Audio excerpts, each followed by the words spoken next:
Alors, nous mangeons tous, vous préparez la nourriture et vous avez constaté, comme moi, que les récoltes locales ont commencé, que les produits frais d'ici sont disponibles. Quelle saveur, quel plaisir et quel réconfort de savoir que près de chez nous, autour de nous, il y a des denrées qui nous sont immédiatement accessibles. Malgré les chamboulements climatiques et les perturbations majeures qu'ils causent, la sagesse de la nature continue d'affirmer sa souveraineté selon l'ordre du monde et le dessein sacré. On y retrouve l'écho d'Ésaïe, comme descend la pluie ou la neige du haut des cieux et comme elle ne retourne pas là-haut sans avoir saturé la terre, sans l'avoir fait enfanter, bourgeonner, sans avoir donné semence au semeur et nourriture à celle et à celui qui mange. Oui, nous sommes choyés, nous avons à manger, grâce au travail des agriculteurs et agricultrices qui se dévouent avec les difficultés que l'on connaît, et aussi grâce à tous ces travailleurs migrants temporaires, souvent victimes d'injustice et d'exploitation. Ça arrive à notre honte, alors que ces personnes permettent que les denrées nous parviennent en quantité et encore, pour l'instant, à un coût accessible. Mais, comme les bulletins d'information des derniers jours ne l'illustrent que trop bien, les retombées empoisonnées de notre développement industriel qui a rompu avec la biosphère et les vivants dont nous sommes, bien, ces réalités s'accentuent outrageusement et perturbent ce qui, jusqu'à pas si longtemps, nous considérions comme acquis. Contrastant avec le déploiement de l'activité humaine enivrée de technologie dans une consommation compulsive, effrénée, supposément pour donner le bonheur terrestre, mais à quel prix? Les mots du prophète esquissent un nouveau sens, cette fois-ci chargé d'une mise en garde. C'est que vos pensées ne sont pas mes pensées, et mes chemins ne sont pas vos chemins, oracle du Seigneur. C'est que les cieux sont hauts par rapport à la terre, ainsi mes chemins sont hauts par rapport à vos chemins, et mes pensées par rapport à vos pensées. Bien, au cours des dernières heures, ma méditation des extraits d'Ésaïe et de Matthieu que Claire nous a lus a pris un chemin inattendu. Ésaïe déclare ainsi que se comporte ma parole, du moment qu'elle sort de ma bouche, elle ne retourne pas vers moi sans résultat, sans avoir exécuté ce qui me plaît et fait aboutir ce pourquoi je l'avais envoyé. Pour les disciples que nous sommes, que nous voulons être au mieux, toutes les paroles sacrées culminent dans le Christ. Le Christ, Jésus, qui est l'expression du cœur de Dieu dans une vie humaine, et le chemin qui conduit à le découvrir, ce Dieu présent en nous. Dans l'extrait de ce matin, Jésus, dit-on, sort de la maison et s'assoit au bord de la mer. en regardant le texte dans la dynamique narrative, je me suis dit, ben oui, Jésus quitte une demeure fabriquée, une construction humaine, ingénieuse, certes, nécessaire, on en bénéficie tous, mais quand même, l'effort humain, par le savoir-faire, la technique artisanale. Donc, il quitte le fabriqué pour se rendre en bordure de l'eau, sur le rivage, là où la terre, la mer et le ciel se rejoignent. C'est essentiellement dans le contexte de la nature, du cosmos, que l'enseignement de la parole porté par Jésus, que l'enseignement sacré déploie toute sa grandeur et la plénitude de sa signification. Et puis, le texte prend soin de nous dire que Jésus est assis. La position du maître qui enseigne dans l'Antiquité.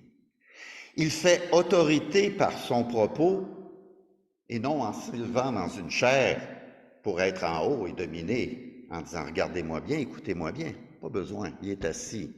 Les autres se penchent vers lui. Et face à la foule nombreuse, le texte nous dit encore « Il monte dans une barque, aussi construction humaine, qui flotte sur l'eau, la nature, et à nouveau, il s'assoit.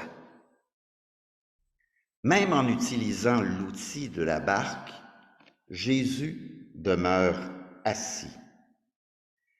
L'instrument est au service de la nature, flotte sur l'eau, comme un siège, ou on pourrait dire un trône, où l'autorité de la vie s'exprime en toute simplicité. Et enfin, le texte nous dit, Jésus dit beaucoup de choses en parabole. Bon, le beaucoup, ça peut être une quantité d'histoires, mais nous le savons, dimanche après dimanche, année après année, le beaucoup, c'est une grande capacité d'évocation, de pistes possibles contenues dans les propos. Une parole qui constamment jaillit et fait voir des choses nouvelles aux auditeurs, proportionnellement à leur disposition. Et là, on en arrive à la suite, celui des sols, des terres. Le récit, bien sûr, parle du semeur divin qu'est Jésus, transmission de la parole qui vient à notre rencontre, qui prend l'initiative, qui sème dans la surabondance, sans calcul, ni restriction. La semence, Dieu y garoche, littéralement. Partout. Il y en a. Et ça nous dit quelque chose d'important sur Dieu et sur l'ordre du monde. C'est que Dieu est un Dieu d'abondance. Le manque, la pénurie, la restriction sont souvent des conséquences qui résultent des méfaits humains. Les famines des guerres, la convoitise, la hausse des prix gonflés artificiellement, l'appât du gain. Ça n'a rien à voir avec la volonté divine. Avoir et savoir sont au service de la vie et non pour la servir. Le texte nous dit aussi que Dieu fait tout. La semence est d'une certaine manière comme un atome, la base fondamentale qui contient tout le potentiel actualisé. On connaît l'expression « dans le pépin, le pommier ». Mais encore, faut-il l'accueillir dans un sol qui convient. Le développement de la semence, c'est aussi l'histoire, la terre, le sol de notre existence, à chacune, à chacun de nous. La distinction des sols où tombe la semence est une façon d'illustrer les attitudes des auditeurs, bien sûr, lors du premier contact dans l'Évangile. Souvent on dit comment les gens vont recevoir la prédication, comment vont-ils ouvrir leur cœur. Cependant, si on est un peu honnête, et je dirais plus on avance dans le temps, moins on peut se faire d'illusions, chacun de nous sent bien que selon les époques de sa vie, tour à tour, nous sommes, personnellement, ces différents sols. Ce qui est permanent, constant, c'est l'impermanence, l'inconstance, la fluctuation. Notre ouverture à Dieu connaît des changements au fil des jours, des mois, des années. Nos raisons de croire et la manière de le vivre aujourd'hui sont vraisemblablement bien différentes de ce qu'elles étaient il y a 10, 25 ou 45 ans. L'explication de la parabole offerte par Jésus est claire.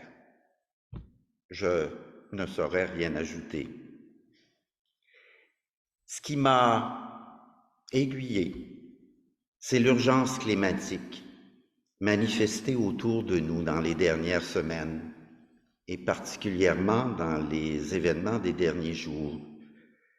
Cela m'a amené à saisir une portée nouvelle à la parabole, pour moi. Individuellement et collectivement, quel accueil donnons-nous à cette interpellation de la nature à travers les séismes qui en disent long sur l'état du monde? Et comment répondrons-nous? Le déficit spirituel de l'humanité n'est-il pas aussi à la racine du genre de développement et d'exploitation du monde qui occasionne les situations précaires dans notre maison commune, notre planète? Alors, mes amis, au cours des prochains jours, sortons de nos habitations fabriquées ou préfabriquées, qu'elles soient celles de nos demeures, de nos idées, de nos conceptions, et rendons-nous sur la rive, au sens propre ou au figuré. Là, les propos de Jésus résonneront de toute la portée cosmique de la parole sacrée de notre Créateur.